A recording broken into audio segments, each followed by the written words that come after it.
On today's episode, we're going to be talking about the first trailer of the Watchmen Shrek 5 being confirmed to be released and what that looks like in 2026, as well as all the other amazing movies that's going to be shown in 2026. X-Men 97 is being altered. Could it be for the good or the bad? We don't know. And lastly, the boys need to drop this video game immediately. All right, the new trailer of Watchmen Chapter 1 has been released. And if you don't know nothing about it, this is the retelling visually of the Watchmen comic that DCU is kind of prioritizing in its animation studios.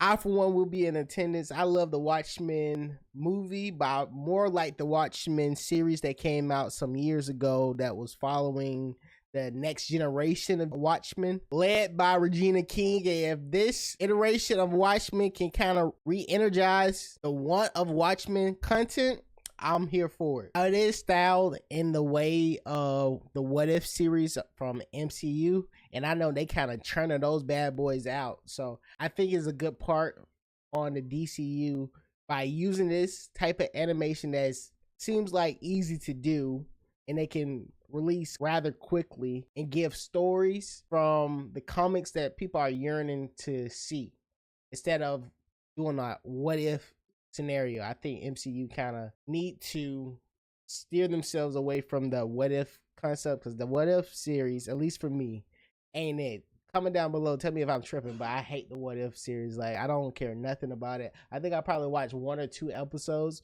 one being the Doctor Strange one because I heard it was pretty good, but everything else is like, why waste this time watching this nonsense?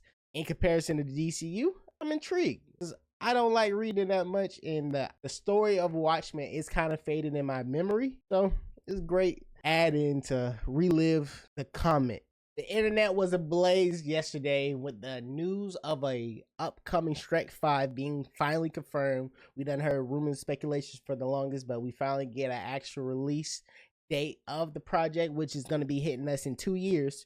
2026, and it's jam-packed that year for movies, but they're bringing the whole cast back together. We got Mike Myers, Cameron Diaz, and Eddie Murphy reprising their roles. I don't know what story they can tell in this world. I know the Puss in Boots, The Last Wish was a great little synopsis story that kind of worked on multiple planes of content. Shrek 5, I think is going to be like mad nostalgia bait, which I'm not put off by. But I'm intrigued to see if they're gonna do a time jump with the kids or something, or pick up right where it left off. I know it was kind of teased at the end of The Last Wish, the Puss in Boots sequel, when the camera kind of pans to far away. You kind of hear all that nostalgic music being played based off the original movie. Also, the director of the Shrek 5 is one being the Forever After, Walt Dorhan, and the Minions Riser group that released a year ago, I believe, Brad Albinson. Nothing too crazy. These directors didn't do something so phenomenal that they'd be like, oh yeah, I remember this name. But the projects are profitable and the money makes the world go around, especially in Hollywood. So I think it's safe bets to say they are in good hands.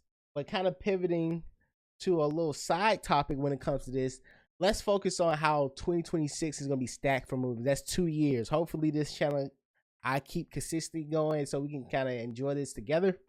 But 2026 sounds like an amazing year for content on the big screen. Let me just break down this list. We got Avenger 5. We finally get another Avenger film. We have Batman Part 2, Dune 3, Toy Story 5, Shrek, Aang. They're bringing the original The Last Airbender gang back on the big screen, apparently. Now, I do feel like when it comes to that The Last Airbender film, it's possible they might pivot and release it on a streaming platform. But as of right now, that is going to be a theater release. We have an upcoming Star Wars film and The Mandalorian Grogu. I don't know if that upcoming Star Wars film is going to be like an episodic Star Wars episode like 10. Maybe not. We don't know. We got another Lord of the Rings coming out. That's not my world, but kudos to those individuals. We got Super Mario Bros. Movie 2. I'm excited for that. My boy Yoshi coming in. We got Frozen 3. Not for me. Teenage Mutant Ninja Turtles Mutant Mayhem 2. That's gonna be dope. They already have a series out on Paramount, so they kind of like stretching along. We got Street Fighter. That's a little we gotta see a trailer to see how we feel about that. Supergirl's gonna be hitting the screen, which is dope. Another Jordan Peele movie. Hunger Games, let that franchise go on to glory.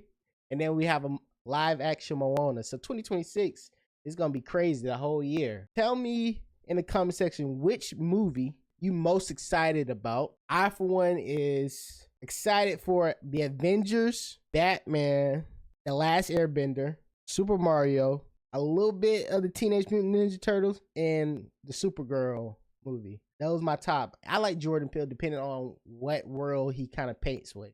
Sometimes it's a lot too social political situation, but other times kind of interesting and a new flavor on the screen.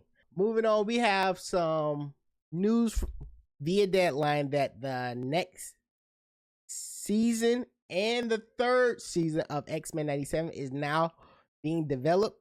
It's been developing the whole time, but you know, they kind of send a little releasing information and let people know, hey, we're still at work over here.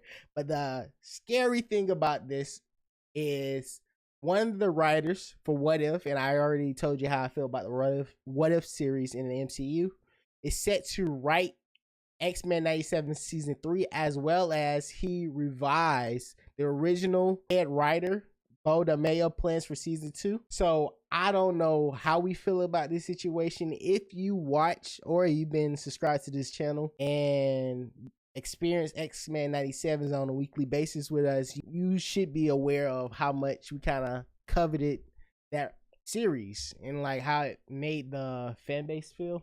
And most of that had to do with the writing and the concepts he was coming up with, how he kind of took large stories of the X-Men series in the comic books and kind of converted them to episodes where you can experience this arc of a comic book in one episode, but still be connected to the upcoming episodes. It was like a beautiful concept. We flew through like the years of X-Men in like 10 weeks, and it felt rather paced and it felt authentic in its concept of the X-Men that we knew from back then. I'm not saying Matthew Chauncey don't have the ability to do what Bo DeMayo. I'm not saying Bo DeMayo was the mastermind of the project and everybody else was just twiddling their thumbs. I'm just saying it ain't nothing wrong with the recipe. Don't start adding sugar and cinnamon in it, right? But only time will tell what this will look like. We do have the cliffhanger of them being lost in like fragmented time. Some people are in the far future, some people are in the distant past. So how they're gonna tie that in together and getting them back into the year they was originally in is gonna be rather interesting. But comment down below, do you feel like the MCU got this under control, or do you feel like whatever Bo DeMayo did, let's bygones be bygones, bring them back in? Because I don't know if y'all remember, before Deadpool and Wolverine was so close to being released, the MCU felt rather trash, in my opinion. They had nothing that really hit. All the movies was like movies that you can wait to watch at home on Disney Plus. I mean, they had the Marvels, you know, a girl team up movie that had nothing to do with nothing. I'm all for woman empowerment, but the movie was just They shoehorned mutants in there. It didn't really do its job. They had some other crap that just didn't pan out right. The Secret Invasion wasn't what we thought it would be. A whole slew of things. But we'll see how far they can get. Before I head out, I wanted to show y'all this clip that I seen.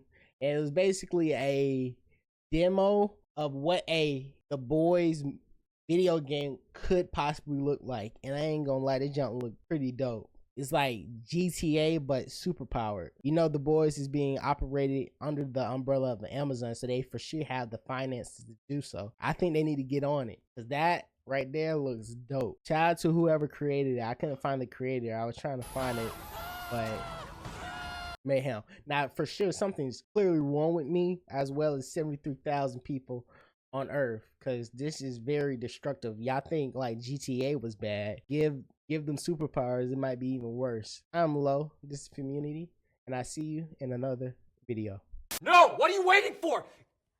Do it! Make your dreams come true! Just do it!